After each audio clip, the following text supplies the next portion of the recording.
नमस्कार, मी भगवंत कुलकर्णी. परखड सत्य यूट्यूब चॅनलमध्ये तुमचं सगळ्यांचं खूप स्वागत आहे. आजचा विषय म्हणजे मनोज जरांगेंचाच आरक्षणाचा विषय घेऊन पुढे जातो आपण. की मनोज जरांगे म्हणतात की गरीब मराठा समाजांची लेकरं बाळं, त्याच्यानंतर गरीब मराठा समाज वगैरे. मग खुल्या वर्गामध्ये फक्त मराठा समाजच गरीब आहे का? इतर खुला वर्ग गरीब नाहीत का? इतर खुला वर्गामध्ये सगळेच आले. काय ब्राह्मण आले, CKP आले, सारस्वत आले, त्याच्यानंतर प्रभू आले. ह्या सगळ्या जाती ओपनमध्ये आल्या. मग यांच्यामध्ये गरिबी नाही आहे का? आणि मराठा समाजावर आज ही परिस्थिती का आली? म्हणजे CKP वगैरे ही जी लोकं आहेत सगळी, किंवा ब्राह्मणची जी इतर जे लोकं आहेत, ही प्रामुख्याने बाहेर पडली, आणखीन शिकून वरती आली. 48 नंतर ब्राह्मण खूप मोठ्या प्रमाणावर बाहेर पडले, ते परत फिरकलेच नाहीत. त्यांच्या जमिनी बघायला सुद्धा गेले नाहीत. 58 नंतर कुळ कायद्यामध्ये तर ब्राह्मण साफ झाला खेड्यापाड्यातून, आणि तो खेड्यापाड्यातून साफ होऊन तो पुणा मुंबईमध्ये स्थायिक होऊन तिथे शिकला वगैरे, आणि तिथे पुढे आला. त्यांच्या जमिनी पण गेल्या. जमिनी घेणारे कोण होते? कुळ कायद्यामध्ये जमिनी घेणारे कोण होते? सगळे मराठा समाजातलेच 99% लोक होते. 1% दुसऱ्या कोणाचे असेल, पण बाकी सगळे मराठा समाजातलीच लोकं होती. पण ब्राह्मण किंवा ह्या इतर जाती इथे येऊन शिकल्या, पुढे आल्या, काय स्वतःच्या कर्तबगारीवर वरती आल्या. बाळासाहेब ठाकरेसारख्या माणसांनी, CKP माणसांनी शिवसेना नावाची मोठी संस्था काढली. किती मोठी संस्था वगैरे. उद्योग केला. आणि पूर्वी जसं मराठा समाजाकडे जमिनी होत्या तशा इतरांकडे पण जमिनी होत्या. पण कुळ कायद्यानंतर सगळ्यांची परिस्थिती, तरी मराठा समाजाकडे बऱ्यापैकी जमीन होती. पण मराठा समाज आज जे आरक्षण मागतो, ते आरक्षण का मागतो आहे?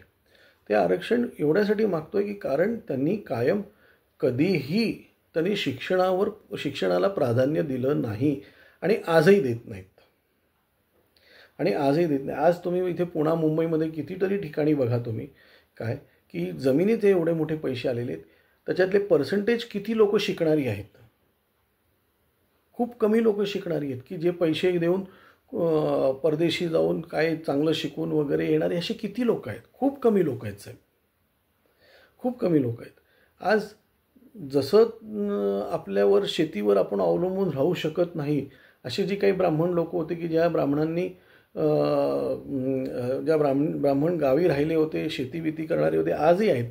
पण त्यांची मराठवाड्यातली आज जी लोकं इथे पुणा मुंबईमध्ये आहेत, त्यांच्या शेत्या आहेत तिथे, पण शेतीवर आपलं चालणार नाही म्हणल्यावर ते शिक्षण घेतलं. आणखीन पुढील वाटचालीसाठी ही लोकं सगळी पुणा मुंबईत किंवा परदेशी जाऊन हे झाले.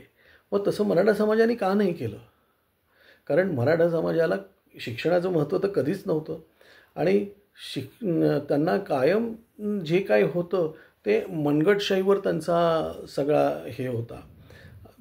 कायम मराठा समाजाने दुसऱ्या जमातीला दाबलेलंच आहे. आजसुद्धा जरांगे जे म्हणतायत की आरक्षण आमचा हक्क आहे, आरक्षण हा हक्क नाही आहे. कॉन्स्टिट्यूशन वाचा बाबासाहेब आंबेडकरांचं. कॉन्स्टिट्यूशन, आरक्षण हा हक्क नाही आहे. आरक्षण ही सवलत आहे. आणि सवलत कोणाला? की जे सामाजिकदृष्ट्या आणि आर्थिकदृष्ट्या मागासलेले आहेत ते. मराठा समाज हा सामाजिकदृष्ट्या अजिबात मागासलेला नाही आहे. आज हे जे काही आंदोलन चालू आहे, आणि ही जी काही मुंबईमध्ये जो धिंगाणा चालू आहे सगळा, काय मी धिंगाणा शब्द बरोबर वापरतो आहे. म्हणजे तुम्ही आरक्षण मागायला आलात का नाचगाणी करायला आलात, त्याच्यावर वेगळा व्हिडिओ बनवणार आहे मी. पण तुम्ही ही जी काय OBCतनं द्या, आणखीन OBC आमचा अमुक तमुक, तुम्हाला OBCतनं आरक्षण वगैरे, हे तुम्हाला आरक्षण घेऊन किती लोक शिकत आहेत तुमची? तुम्हाला EWSमधलं आरक्षण ते पण नको होतं. मराठा SC-BCचं आता तुम्हाला आरक्षण आहे, पण SC-BCचं आरक्षण तुम्ही सोशली बॅकवर्ड आहात? तुम्ही सोशली बॅकवर्ड आहात का? मग तुम्ही सोशली बॅकवर्ड आहात तर मग खेड्यातला ब्राह्मण समाजसुद्धा सोशली बॅकवर्ड आहे, इकॉनॉमिकली बॅकवर्ड आहे. तुम्ही जमिनी विकून काय केल्या? हे तमाशाचे फड कोणावर चालत होते किंवा चालतात आजही? किंवा ही जी नृत्य केंद्र आहेत, ही काय म्हणतात त्याला, रेस्टॉरंट अँड बार, लेडीज बार कोणावर चालवत होते? याचा तुम्ही कधी अभ्यास केलेला आहे कुठल्याही मराठा समाजातल्या माणसांनी? जरांगे आज जे काय आहेत, माझं जरांगेंना एवढंच म्हणणं आहे, म्हणजे जरांगेबद्दल मला एक हे आहे की जे कुठलाही मराठा करू शकत नाही, एवढी लोकं जमा करू शकत नाही, हे एकटे जरांगे जे अशिक्षित आहेत, म्हणजे मला माहीत नाही, पण ते लोक म्हणतात ते 4थी पास आहेत का नापास आहेत माहीत नाही मला, पण ते एवढी लोकं जमा करू शकतात की शरद पवार एवढं असूनसुद्धा म्हणजे बिगर पैशाचे जमा करू शकतात. शरद पवार पैशांनी सुद्धा जमा करू शकत नाही, किंवा काँग्रेसचा तर कुठलाच मराठा नेता एवढी लोकं जमा करू शकत नाही.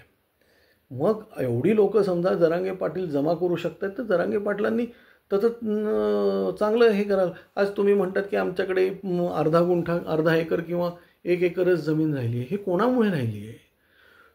तुमची उत्पत्ती खूप होती, त्याच्यामुळे झालेली आहे हे. आणि तुम्ही फक्त तुमच्या फायद्याचं बघताना तुम्ही औरंगजेब जिंदाबादसुद्धा म्हणलेला आहात तुम्ही. आजसुद्धा जरांगे म्हणतात, म्हणजे त्यांनी मागे निवडणूक लढवायची होती त्यावेळेस ते मुसलमानांचा पाठिंबा घ्यायला तयार होते. काय तुम्ही दलितांचा पाठिंबा घ्यायला काहीच हरकत नाही, ते आपलेच आहेत, त्यांचा पाठिंबा घ्यायला अजिबात हरकत नाही, पण तुम्ही मुसलमानांचा पाठिंबा घ्यायला निघालात.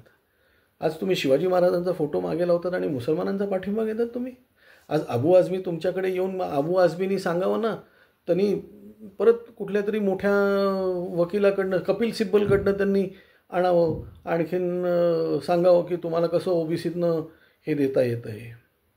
जरांगे पाटलांची ह्या लोकांना हे विचारायची हिंमत आहे का? उगीच मराठा आरक्षण आणि देवेंद्र फडणवीसला तुम्ही दोष देतात. तुम्हाला देवेंद्र फडणवीस दिलं तर ते देवेंद्र फडणवीसच आरक्षण देऊ शकतो, कारण त्याचीच तेवढी तेवढा हुकूम आहे, यांचा कोणाचा हुकूम पण नाही काय. आणि जो देऊ शकतो त्यालाच तुम्ही आईमाईन त्याची काढतात तुम्ही. म्हणजे आज फुकटचं मुंबई फिरायला मिळतंय अशा पद्धतीत लोक आलेली आहेत तिथे. आणि जो काय अंडरवेअरवर वगैरे तुम्ही जे काय करतात, हे मराठा समाजाचं हे नाही आहे, सुसंस्कृतपणा नाही आहे हा. आणि शरद पवार हे ह्या जरांगेंच्या माध्यमातून मराठा समाजाला अशा पद्धतीने बदनाम करत आहेत. याचा कुठेतरी मराठा समाजाने विचार करावा ना, की आज आरक्षण घ्यायची वेळ का आली. आज एवढंच. धन्यवाद.